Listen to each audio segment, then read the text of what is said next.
ሀገር ምክንያታዊ ትውልድን እያፈራች እድገትና ልማቷን የማፋጠን እድሏን ለመጨመር ስትነሳ ጥራት ባለው የትምህርት ስርዓት ውስጥ የሚያልፉ ዜጎችን ቁጥር ማሳደግ ግድ ነው። ኢትዮጵያ ከ2015 ዓ.ም ጀምሮ ተግባራዊ ያደረገችው አዲሱ ስርዓተ ትምህርትም የትምህርት ጥራትን በማረጋገጥ በእውቀትና በክህሎት የተገነባ ትውልድን መፍጠር በትኩረቱ ቀዳሚ ጉዳይ አድርጓል። ይህንን ከግብ ለማድረስም ከሚወሰዱ እርምጃዎች መካከል በየጊዜው የሚተገበሩ ማሻሻያዎችና የምዘና አሰጣጥ መንገዶች ከተለመደው መውጣት ማሳያዎች ናቸው። እየተሻሻለ በመጣው የፈተና አሰጣጥ መንገድ የ12ኛ ክፍል መልቀቂያ ፈተናን በመውሰድ በጥሩ ውጤት ወደ ከፍተኛ ትምህርት ተቋማት ለመግባት ከተዘጋጁ ተማሪዎች ውስጥ ሄርሜላ ለምነህና ጓደኞቿ አብነቶች ናቸው። ዝግጅቱ የቻልነውን ያክል የተዘጋጀን ነው እና ዝግጅቱ ጥሩ ነው ብዬ ነው ማስበው። ፐርሰናሊ የኔ ጓደኞቼ ተማሪዎች ምናምን ጥሩ ነው ብዬ አስባለሁ። እኛን ያገዘን ነገር አንደኛው የመጀመሪያ አለመሆናችን ነው። ምክንያቱም ከኛ በፊት የነበሩት ተፈትነዋል እና እንዴት እንዳስኬዱት ምን እክል እንዳጋጠማቸው ምናምን ስለጠየቅናቸው በእነሱ ፈለግ መሰረት እቅድ አውጥተን ከጓደኞቻችን ጋር የማጥኛ እቅዳችን በማስከተል እያጠናን እንገኛለን ነው። መተጋገዝና አብሮ የማጥናት ውጤታማነት ከቀድሞቹ ልምድ ወስደናል የሚሉት እነዚህ ተማሪዎች የተሻለ ውጤት ለማስመዝገብ እነርሱም በዛ መንገድ እየሄዱ ነው። ይሄ አመት ሲጀምር ጀምሮ ከመጀመሪያው ከፈርስት ሴሚስተር ጀምሮ ከ9 10 11 ጀምሮ ያሉትን ዩኒቶች ከ12ኛ ክፍል ካሉት ዩኒቶች ጋር ያገናኙ በነዛ ቻፕተሮች በነዛ ዩኒቶች ወርክሺቶች እየሰጡን ሞዴልም ስንፈተን እነዛን ዩኒቶች እነዛን ነገሮች ያገናኙ ስለሆነ ከስር ከአመቱ ሲጀምር ጀምሮ እያጠናናቸው እየከለስናቸው ስለሆነ የመጣ ነው። ከቨር ማድረግ እስካሁን ብዙ አልተቸገርንም። እኔ እውነት ለመናገር ከ8ኛ ክፍል ነው ይሄ ጎበዝ የሚባለው ተማሪ ወደ መሆን ያደግኩት ማለት ነው።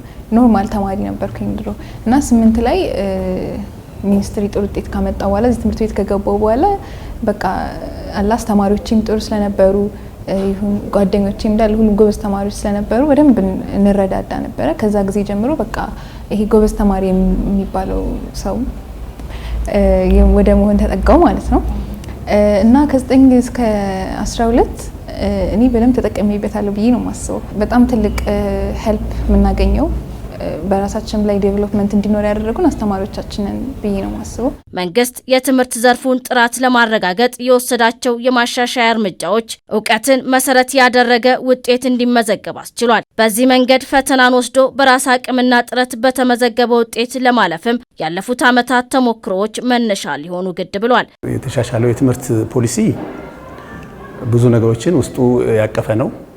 ተማሪዎች ከአካባቢያቸው ተነስተው ትምህርት እንዲማሩ አካባቢያቸውን እንዲያውቁ የተለያዩ ፕሮጀክቶች አሉት። በዛ ፕሮጀክት ላይ ተንተርሰው ብዙ ስራ እንዲሰሩ ብዙ ያግዛል። እስከዛሬ ከነበረው አሁን ያሉት የተሻለ ውጤት እየታየ ነው። የተሻለ ውጤት ማለት የነበሩ ልምዶች እየቀሩ ነው። ለምሳሌ ኩረጃ መቀነስ ተችሏል። ኦንላይን ኤግዛሞች ሲኖሩ ተማሪ በራሱ የመስራት እድሉ ከፍተኛ ነው የሚሆነው። ስለዚህ ኩረጃን የመሳሰሉ ነገሮችን የማስቀረት ነገሮች አሉት። ከዚህ በፊት 10ኛ ላይ ሲፈተኑ ምንም እድሜያቸው ጥሩ ላይ አይደለም። ኢቭን አንዳንድ ተማሪዎችን አይተሹ ከሆነ ራሳቸውን የሚያውቁት 10ኛ ሲደርሱ ነው። ለምን? የእድሜ ጉዳይ ስላለ። አሁን ግን ተረጋግቶ 12ኛ ላይ ነው የሚፈተኑት። ይሄ በጣም ከሁሉም ጥሩ አድቫንቴጅ ነው እና ራሳቸውን አውቀው ምን እንደሚገቡ ምን እንደሚማሩ ራሱ ለይቶ ነው የሚገቡት። ይሄ መደረጉ በጣም የትምህርት ጥራት ላይ በጣም ትልቅ ተጽዕኖ ያመጣል። ጥሩ ማለት ፖዚቲቭ አዎንታዊ ተጽዕኖ ያመጣል። በእርግጥም ኩረጃንና የራስ ውጤት ባልሆነ መንገድ ያለፉ ተማሪዎችን በማጥራት ረገድ ባለፉት ዓመታት የተሰራው ስራ ውጤትን በተግባር ገልጦ አሳይቷል። ይህንን ግን ከታች የትምህርት ደረጃ መነሻ ባደረገ ልክ ታዳጊዎችን በራሳቸው አቅም የሚኮሩ እንዲሆኑ ተኮትኩተው እንዲያድጉ ማድረግ በትይዩ መከወን ያለበት ተግባር ነው። ማንኛውም ሰው የመረዳት ክህሎቱ እኩል አይደለም ማለት። ስለዚህ ፈተና ምናምን ትንሽ ዝቅ ሲል ወላጆች ያው በማሰብ ነው፣ ግን የሚናገሩት ቃላት ልጆቹ ላይ ተጽፎ ነው ለዘላለም የሚቀረው። እዛ የምንናገራቸውን ነገሮች እያሰብንበት ልጆቻችንን በተሻለ በሚል መንፈስ ማሳደግ በቂ ነው ብዬ አስባለሁ። ብዙ መስራት ይጠበቅብናል። ስፔሻሊ ወጣቱ ደግሞ ከቴክኖሎጂ ጋር በጣም ቅርብ ነው።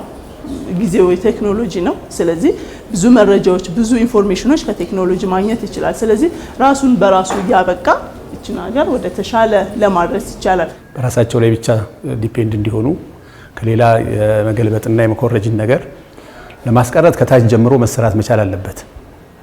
ሞር ፈተናዎች ሲዘጋጁ ለኩረጃ እንዳመቹ ተደርጎ ቢዘጋጅ። ለምሳሌ አሁን ተማሪዎችን በዩኒቨርሲቲ ውስጥ መፈተን ትንሽም ቢሆን ኩረጃን አስቀርቷል። በዛ ውጤት ታይቷል። ለምሳሌ የኮተቤ ትምህርት ዩኒቨርሲቲ ሳይንስ ሼርድ ካምፓስ ከ2015 ዓ.ም ጀምሮ ያስፈተናቸውን የ12ኛ ክፍል የዩኒቨርሲቲ መግቢያ ፈተናን አብነት ሊሆን በሚችል ልክ ማሳለፍ ችሏል።